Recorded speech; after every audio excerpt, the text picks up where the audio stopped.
उन पुरखों को नमन जोहार जिन्होंने हमारे देश के आज़ादी के लिए संघर्ष किया, देश को आज़ाद कराया। साथ ही आदिवासी समुदाय के जो संवैधानिक अधिकारों को अस्तित्व मिला है, उन सबको नमन जोहार। और आप सभी क्रांतिकारी साथियों को जोहार जिन्होंने आज के प्रोग्राम में दिन रात मेहनत करके आज के कार्यक्रम को सफल बना रहे हो, इसके लिए आपको बहुत बहुत जोहार।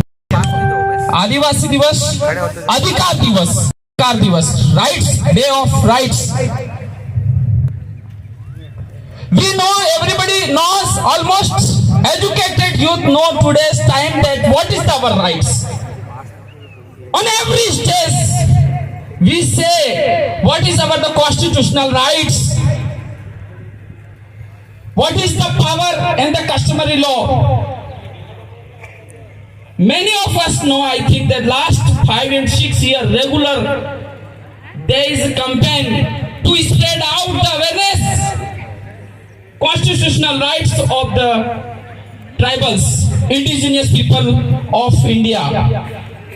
काफी लंबे समय से आदिवासी परिवार, कई सालों से आदिवासी परिवार आदिवासी समुदाय के बीच में आदिवासी समुदाय के अधिकारों, संवैधानिक अधिकारों को लेकर जनजागरण चला रहा है। और इस जनजागरण के परिणाम स्वरूप काफी युवाओं, बुजुर्ग, नौजवान साथियों को जानकारी भी हुई है। अब हमें जानकारी है कि 5वीं अनुसूची क्या है, इसके अंदर हमें क्या अधिकार दे रखे हैं।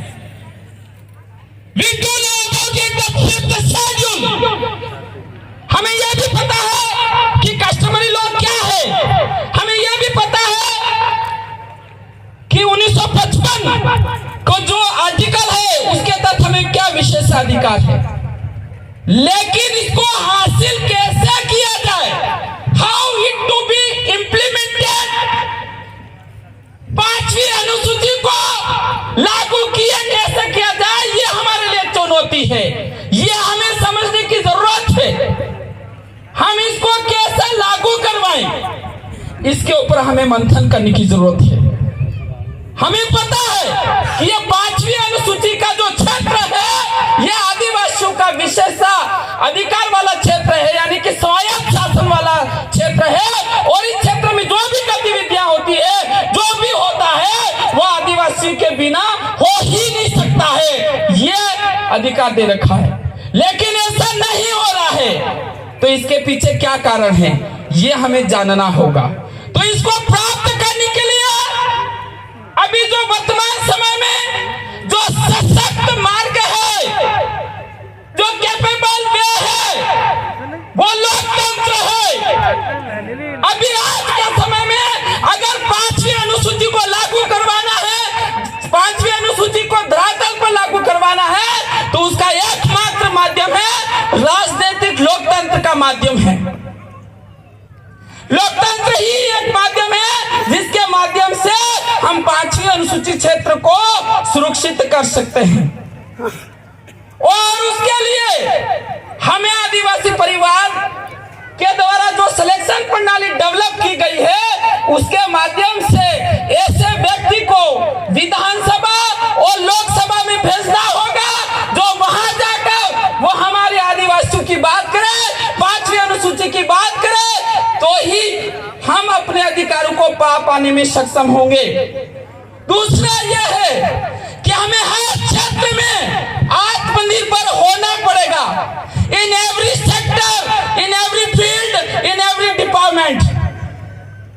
यह बात तो फैक्ट है कि political is the master key to unlock all the doors, most powerful की।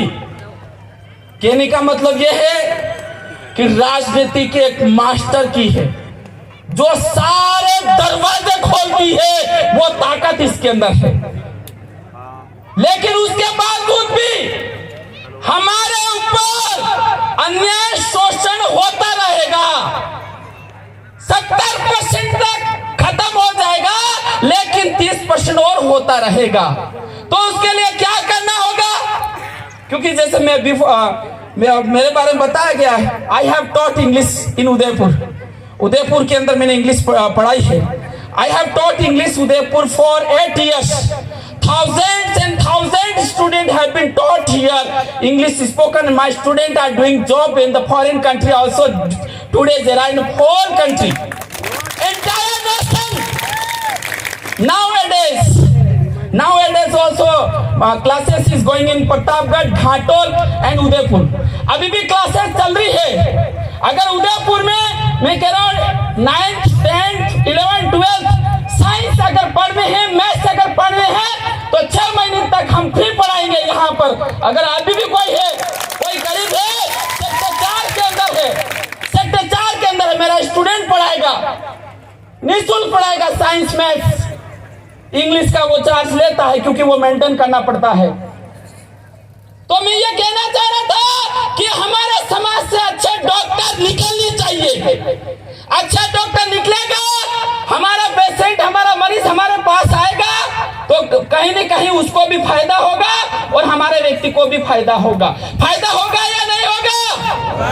अगर अच्छे डॉक्टर नहीं बनेंगे तो दूसरे के दरवाजे के पास जाना पड़ेगा, दूसरे के वहां जाना पड़ेगा, वो आपका शोषण करेगा, ज्यादा पैसे लेके आपका शोषण करेगा. करेगा कि नहीं करेगा? होना चाहिए, अच्छे डॉक्टर होने चाहिए कि नहीं होने चाहिए? होने चाहिए. इसलिए जो बुद्धिजीवी छात्र हैं, छात्राएं हैं, मैं उनको कहना चाहता हूं कि आपकी जो ऊर्जा है, आपके अंदर जो ताकत है, वो गलत कार्यों में नहीं लगाएं, सही दिशा में लगाएं. ये भी एक समाज सेवा है, ये भी अधिकारों को प्राप्त करने के लिए एक सशक्त माध्यम है. पैसा होगा, पैसा बोलता है, पैसे के अंदर ताकत होती है. किसी की ताकत नहीं पैसों के सामने बोले. इस बात को समझना होगा, हमें पैसों की ताकत को समझना होगा. My dear brother and sister, if you are studying, please study for your society. समाज के लिए पढ़े, अच्छे प्रोफेसर बने, अच्छे लेक्चरर बने और अच्छे बिजनेसमैन बने, इंजीनियर बने.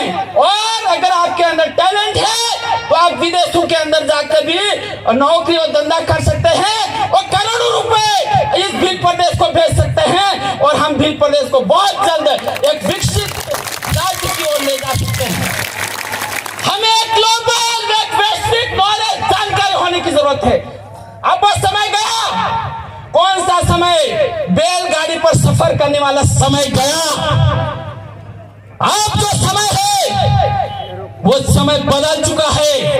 अब जो समय है बाइक, 4 व्हीलर और प्लेन से सफर करने का समय आ चुका है. हमें उस सोच से बाहर आना पड़ेगा. लेकिन कुछ जो सोच है हमारे पूर्वजों के द्वारा बनाई हुई है, उसको नहीं छोड़ना होगा.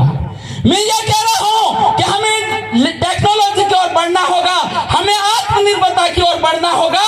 लेकिन हमारे पूर्वजों ने हमें जो संस्कृति हमारे तक पहुंचाई है, वो संस्कृति हमें नहीं छोड़नी है. हमारी संस्कृति हमें शोषण से बचाएगी. हमारी जो संस्कृति थी वह दुनिया की सबसे श्रेष्ठ संस्कृति है. इसके अलावा कोई संस्कृति दुनिया के अंदर नहीं. अगर दूल्हे की शादी करने सोरा नहीं मांडो करवो, सोई नहीं मांडो करवो है, कोई पैसे की जरूरत नहीं है. ऐसा सिस्टम हमारे पूर्वज हम तक छोड़ के गए और हम वो सिस्टम खत्म करने में लगे हुए हैं. और यही हमारा शोषण का एक कारण है. और हमें वापस पुरखा संस्कृति की ओर लौटना होगा. यही हमें बचा सकता है और कोई सशक्त माध्यम है. हमारे पुरखों के द्वारा हमारे जो प्रकृति धर्म, आदिवासी धर्म जो हमारे तक पहुंचाया है, उसको फिर मजबूत बनाना होगा. हमारे देव ने हमारी कुल बताई, हमें वापस वहां जाना होगा. अगर दूसरे दरवाजे जाओगे, निश्चित रूप से तुम्हारा शोषण होगा, तुम्हारा अत्याचार होगा, तुम्हारी लातें पड़ेगी, तुम्हारी गालियां मिलेगी तुम्हें. अगर दूसरे दरवाजे जाओगे, हमारे बाप दादों ने हमारा धर्म था और हमारा धर्म इस दुनिया के अंदर श्रेष्ठ है. कौन सा धर्म? आदि धर्म, सनातन धर्म नहीं, आदि धर्म. तो क्या धर्म है?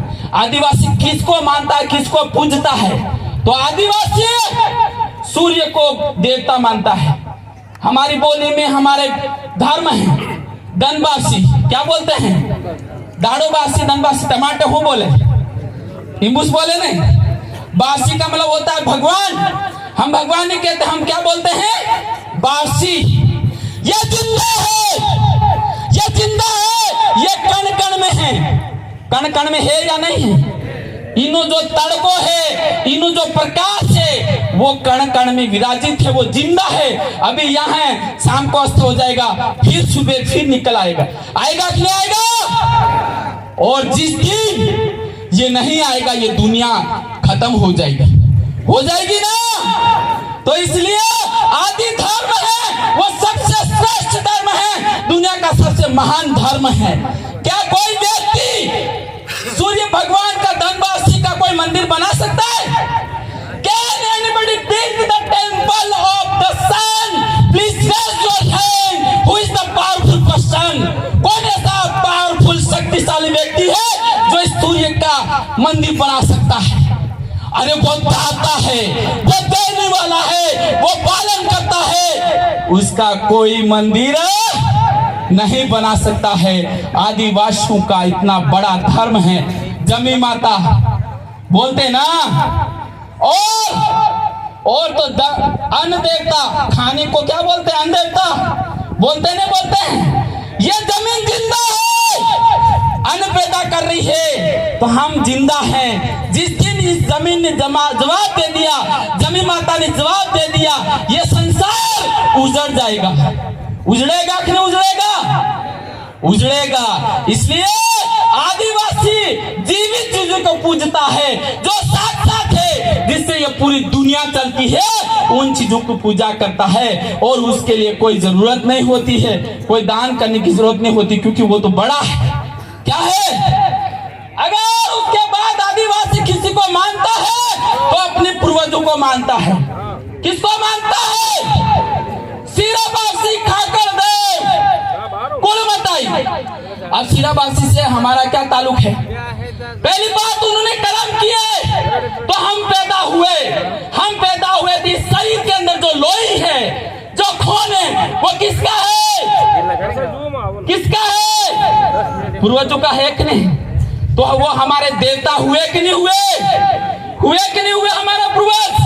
हमारे पूर्वज हमारे देवता है, क्योंकि उन्होंने हमारे लिए जमीन निकाली, उन्होंने हमारे लिए संस्कृति बनाई, उन्होंने हमारे लिए ऐसा धर्म डेवलप किया जो हमें बर्बाद नहीं करता है, जो हमें महान बनाता है। ऐसी चीजें डेवलप की है, और वो हमेशा के लिए इस समाज को दिशा देता रहेगा। इसलिए मैं युवाओं से, I will not speak much, I am speaking more. You are thinking that this person is speaking more. Are you thinking?